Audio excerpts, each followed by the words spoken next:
Okay, if you've never slapped before, you've got to be patient because it's unlike anything you've ever done with a pick. It's a good idea to start trying to slap the open E string.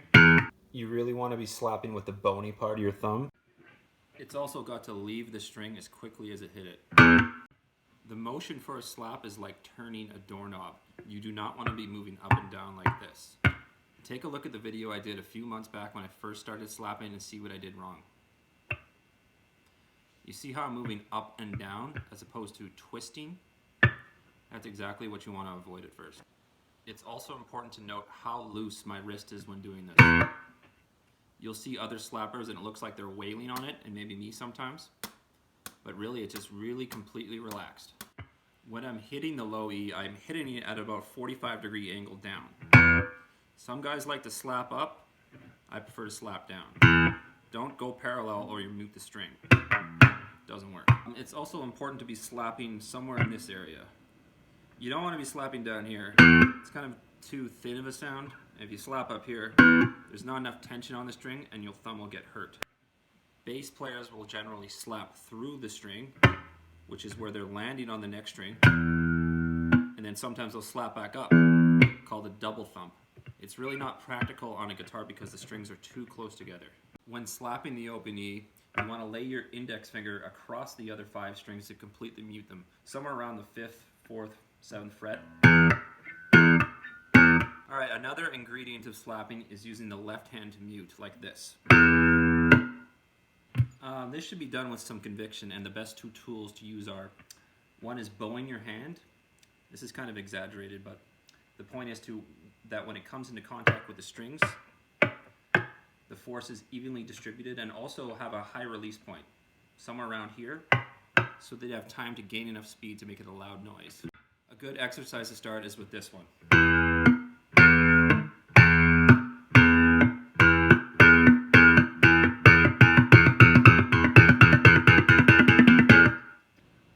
You can also break up that muting motion to form a triplet with your left hand.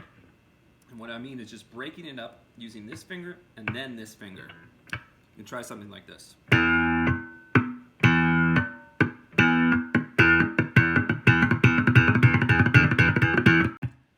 The tricky part about this is trying to get the same dynamic out of each finger, which means the same loudness. You want to be able to slap this finger with the same amount of loudness as you slap this one. Easier said than done. The next component of slapping is the pop. You want to fret a note with your left hand, and then with your right hand you get your index finger and you get under the string.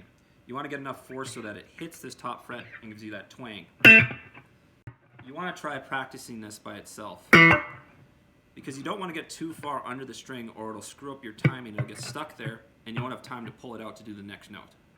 Here's an exercise to start combining these ideas. You want to slap, mute, slap, mute, and then pop the D. 5th fret, 5th string, and then slowly build up speed.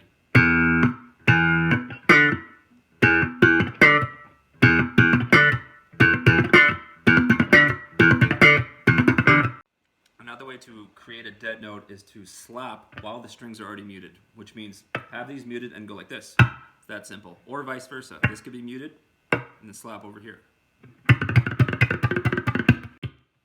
An exercise to start trying this might be this. You might slap, mute, slap the mute.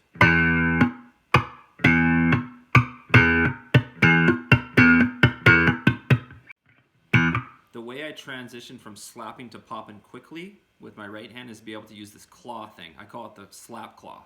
The slap claw kind of looks something like this. The idea is to keep this curled index finger ready and rigid at all times. You don't want to have it splayed and then have to move it in time. Just for some variety, maybe you want to pop some other strings.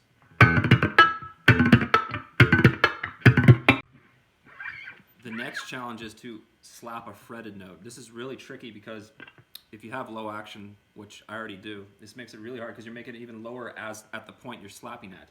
So try maybe something like the 5th or the 3rd fret. An exercise you might want to try is this.